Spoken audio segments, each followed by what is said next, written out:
Assalamualaikum warahmatullahi wabarakatuh. Apa khabar semua? Semoga anda semua sihat insya-Allah. Baiklah, pada hari ini kita akan sama-sama belajar berkenaan dengan al-af'al, iaitu kata kerja. Dia punya jamaknya, kata kerja yang memerlukan mangsa dan juga yang tidak perlu kepada mangsa. Baik, apakah yang dimaksudkan dengan kata kerja yang perlukan mangsa? Apa pula ni, kata kerja tu boleh makan orang ke? Boleh kejar orang ke? Kata kerja tu pemangsa macam ular ke? Bukan. Okey, nak tahu kata kerja tu perlu mangsa ataupun tidak, kita pertama sekali sebagai orang Melayu, kita kena tahu apakah maksud kata kerja tersebut. Okey.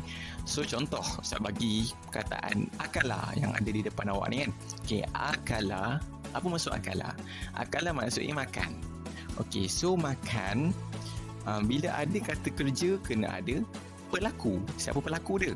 Ustaz letak contoh Ahmad. Okey, akala Ahmad. Ahmad makan. Okey, sekarang ni persoalannya, adakah akala ni, makan ni, perlu mangsa? Jawapannya perlu. Makan, perlu tak apa benda dia makan? Perlulah. So, kerana perlu, maka kita perlu letak apa sahaja mangsa yang kita nak letak kat situ. Okey, maka Ustaz letak kat situ al-aruza yang bermakna nasi. So Ahmad makan nasi. Kalau kita buat ayat Ahmad makan, ayat tu tak lengkap. So siapa buat ayat macam ni, salah dalam peperiksaan. Okey. So yang tepatnya adalah Ahmad akala al-aruza.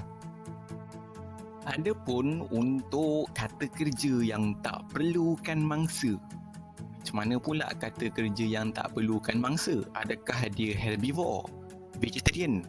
Oh no, bukan. Macam biasa, kita kena tahu apa maksud kata kerja tersebut.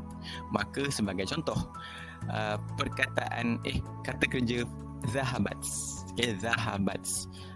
Saja ambil kata kerja yang perempuan pula asyik lelaki kan. Kalau tak, awak tak nampak apa bezanya. Okey, sekarang ni zahabat, Ustaz tambah ta terbuka atau maftuhah di hujung sebab dia fi'il madhi. Okey, so zahabat contohnya, dia punya pelakunya adalah Fatimah. Fatimah adalah nama orang.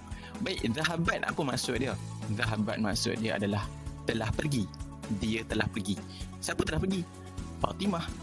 Okey, sekarang ni cuba fikir, telah pergi, Fatimah telah pergi. Okey, ayat Fatimah telah pergi, perlu tak mangsa? Perlu tak ada mangsa yang kena?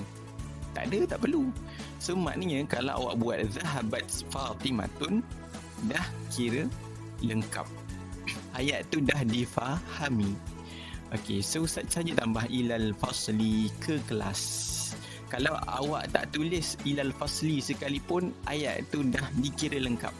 Contohnya buat ayat zahabat Fatimah, titik. Ayat tu dah lengkap. Okey, so inilah maksudnya zahabat ataupun zahaba, pergi, merupakan kata kerja yang tidak perlu kepada mangsa. So, apa tunggu lagi? Pergi cari makna-makna kalimah-kalimah yang Ustaz bagi kat dalam tu, kat dalam kotak-kotak ni. Okey, cari dulu makna dia. Kemudian tentukan dia perlu mangsa ke tak perlu mangsa berdasarkan maksud kalimah tu dulu. Okey. Contoh tadi Ustaz bagi Zahaba pergi, Ahmad pergi. Settle lah. Ayat tu dah betul, tak perlu mangsa dah. Ahmad pergi tandas. Ahmad pergi tandas, dia mesti Ahmad pergi ke tandas. Betul tak? Bila dia perlukan huruf jar ke mana ke, okey, yang tu dikira kata kerja tak perlu mangsa. Kalau kata kerja yang perlu mangsa, dia directly to the mangsa. Okey, directly to the victim. Contohnya, kita ambil sekali lagi contoh perkataan akala, makan. Fatimah akalat al-aruza. Fatimah makan nasi. Dia directly ke nasi. Dia tak perlu atas nasi. Fatimah makan bawah nasi. Fatimah makan ke nasi. Fatimah makan di nasi. Salah. Dia mesti directly to the victim. Fatimah makan nasi. Fatimah akalat al-aruza. Maka akalat adalah kata kerja yang perlu mangsa. Okey, bitaufiq wan najah dalam membahagikan kata kerja ini.